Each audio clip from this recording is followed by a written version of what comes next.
আসসালামু আলাইকুম। Welcome to cooking house by Bithi. আজ আপনাদের সাথে শেয়ার করব সুস্বাদু ফুলকপির ভীষণ মজাদার একটি ভর্তা রেসিপি, ফুলকপি ডিম ভর্তা। সাদা গরম ভাতের সাথে খেতে এতটা টেস্টি যে না খেলে বুঝতেই পারবেন না। তাহলে চলুন রেসিপিটি দেখে নেই। একটা ফুলকপি এভাবে ছোট টুকরো করে কেটে খুব ভালোভাবে ধুয়ে পরিষ্কার করে নিয়েছি। ভর্তার পরিমাণটা যে যতটুকু বানাতে চান সে আন্দাজ মতোই ফুলকপি নিয়ে নিতে হবে। এখন ফুলকপির মধ্যে পরিমাণ মতো পানি দিয়ে ফুলকপি সেদ্ধ করে নেব।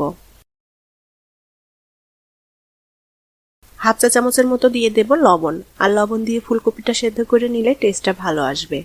লবণটা ফুলকপির সাথে ভালোভাবে মিশিয়ে দেব। এখন চুলার আঁচটা মিডিয়াম করে দিয়ে আমি ফুলকপিটা ভালোভাবে সেদ্ধ করে নেব। আর ফুলকপি সেদ্ধ হতে যে পানিটা দিয়েছি পানিটা একেবারে শুকিয়ে নিতে হবে। আর ফুলকপিতে পানি থেকে গেলে ভর্তা করার সময় ফুলকপিটা অনেক নরম হয়ে যাবে, তাই পানিটা শুকিয়ে একেবারে ঝরঝরে করে নিতে হবে। এতে করে ভর্তা খেতে ভালো লাগবে। ফুলকপি আমি খুব ভালোভাবে সেদ্ধ করে নিয়েছি আর পানিটাও শুকিয়ে নিয়েছি। ফুলকপিগুলো এরকম ঝরঝরে হয়ে গিয়েছে। এখন ফুলকপিটা চুলা থেকে নামিয়ে ঠান্ডা করে নেব। চুলায় একটা প্যান বসিয়ে দিয়েছি। এখন এই প্যানে দেব সরিষার তেল।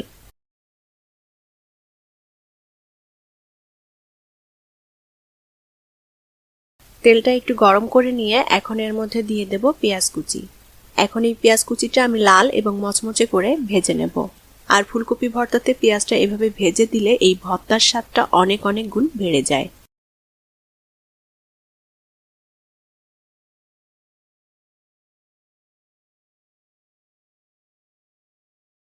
এখন এর মধ্যে দিয়ে দেব 1 টেবিল চামচ পরিমাণ রসুন কুচি। রসুন কুচিটা কেউ যদি না দিতে চান বাদ দিতে পারেন, তবে ভর্তাতে রসুন কুচি দিলে খেতে ভীষণ ভালো লাগবে। আর দিয়ে দেব কয়েকটা কাঁচামরিচ।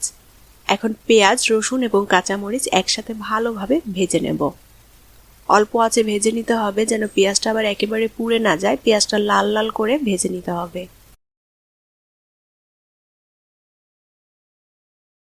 আমি পেঁয়াজ, রসুন এবং কাঁচামরিচ একসাথে ভালোভাবে ভেজে নিয়েছি। এখন এটা চুলা থেকে নামিয়ে নেব।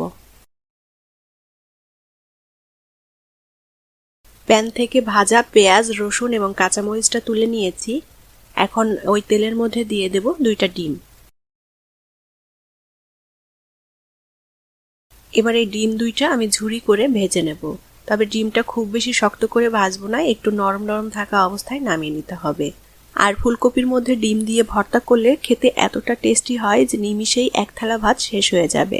আমি ডিমটা একটু ঝুরি করে নিয়েছি। এখন এটা চুলা থেকে নামিয়ে একটু ঠান্ডা করে নেব। এখন ভর্তাটা তৈরি করে নেব। তার জন্য আমি এখানে কাঁচা পেঁয়াজ কুচি নিয়েছি কিছু, আর যে মরিচটা আমি ভেজে নিয়েছিলাম পেঁয়াজ মরিচের সাথে সেটা নিয়ে নিয়েছি। এখন এর মধ্যে পরিমাণ মতো লবণ দিয়ে কাঁচামরিচ এবং পেঁয়াজটা একসাথে মেখে নেব। আর লবণটা একটু বুঝে দিতে হবে, যেহেতু আমি ফুলকপিটা লবণ দিয়ে সেদ্ধ করে নিয়েছি।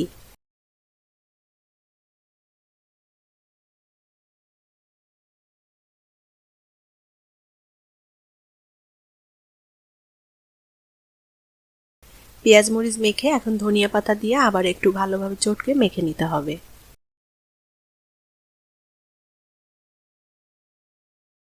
পেঁয়াজ, মরিচ এবং ধনিয়া পাতা মেখে নিয়ে এখন এর মধ্যে ভেজে রাখা ডিমটা নিয়ে নেব।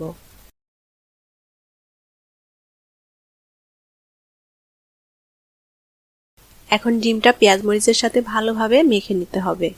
ফুলকপির এই ভর্তাটা কয়েকভাবে তৈরি করা যায়, তবে ডিম দিয়ে এইভাবে ফুলকপির ভর্তাটা যারা এখনো ট্রাই করেননি তারা অবশ্যই একবার ট্রাই করে দেখবেন। খুবই ভালো লাগবে খেতে। আর এই ফুলকপিটা এতটা সুস্বাদু যে যেভাবেই ভর্তা করা হোক সেভাবেই খেতে খুবই ভালো লাগে। আর এখানে ডিমটা কিন্তু এভাবে না ভেজে ডিমটা সেদ্ধ করে নিয়েও কিন্তু এই ভর্তাটা তৈরি করে নেওয়া যায়। তবে ডিমটা ভেজে নিলে এই ভর্তার স্বাদটা অনেক ভালো লাগে। এখন এর মধ্যে সেদ্ধ করে রাখা ফুলকপিটা নিয়ে নেব।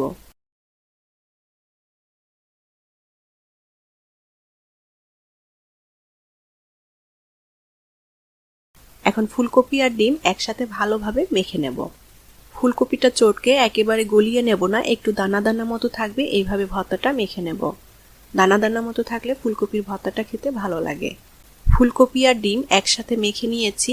এখন এর মধ্যে ভাজা পেঁয়াজ আর রসুনটা দিয়ে আবারও ভালোভাবে মেখে নেব।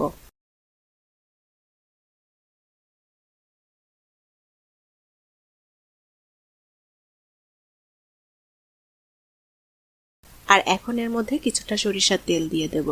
সরিষার তেল দিয়ে ভালোভাবে মেখে নিলেই ফুলকপি ডিমের ভর্তাটা তৈরি হয়ে যাবে।